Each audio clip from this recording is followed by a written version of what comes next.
السلام عليكم بنياتي خواتاتي، كي درتو شويه اخباركم؟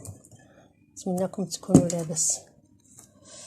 ايوا عندي الشعر ديالي تيتساس كله تيطيح البنات.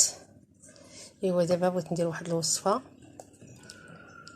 ديال الفلفله ودروس الثومه والزيت البلديه. ها هي. ايوا بغيت نشاركها معكم البنياتي.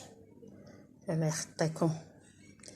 هذيك الثومه غادي غير ندكها ونرميها في وسط الزيت البلديه. وهذيك الفلفله غادي نحكها الحكاكه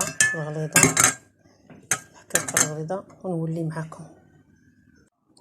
دابا كي تشوفوا انا هضرت مع اختي قلت لها اختي راه تيتساس لي شعري كله تيتساس. قالت لي ها ما ديري اختي. ها هي الزيت البلديه درتها في الكاسرونه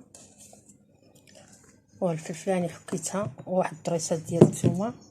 قالت لي بلا ما تحيدي لهم القشره، قالت لي ضربيهم غير هكا. ها هانتوما غير هكا بالقشره ديالهم ورميهم في ديك الزيت ورمي معاهم الفلفله وديريها تسخن فوق الغطاء. الفلفله حكيها بالزريعه ديالها ولا قطعيها ولا حكيها بالزريعه ديالها. هانتوما كتشوفوا دابا غنديرها بالزيت البلديه، غنديرها تحمى شويه فوق البوطه وتبرد ونردها في القرعه. ايوا ونولي معكم البنات. كما تشوفوا البنات ها هي اللي غليتها في الكاسرونه دابا راها بردات. هانتوما تشوفوا غادي نردها كلشي ديالها في القرعه. ثومه زوينه الشعر البنات. قالت لي اختي، قالت لي عمر الشعر ما يبقى يطيح لك حتى حبه وحده ما تطيح لك. ودابا ها هي صوبتها كما تشوفوا.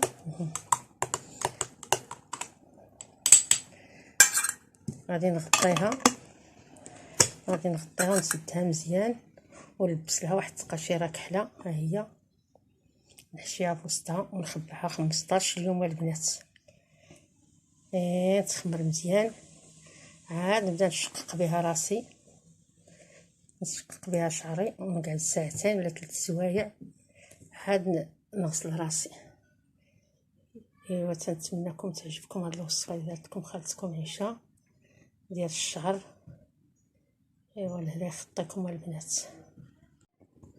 هانتوما بنياتي انا لبست هذيك التقاشيره كحله وغادي نديرها دابا تحت البلاصه اللي ما فيهاش الضوء. غادي نحشيها تحت البوطاجي هكا مخبعه 15 يوم عاد نبدا نشقق بها راسي. ايوا هاد الزيت والفلفله قالت لي اختي زوينه من داكشي بالتجريب. ايوا بغيت نشاركها معكم البنات. ايوا الله يخطيكم. انا غطيتها بهاد التقاشيره باش ما تدوز لهاش كاع الضوء. ايوا الله يخطيكم البنات وشكرا.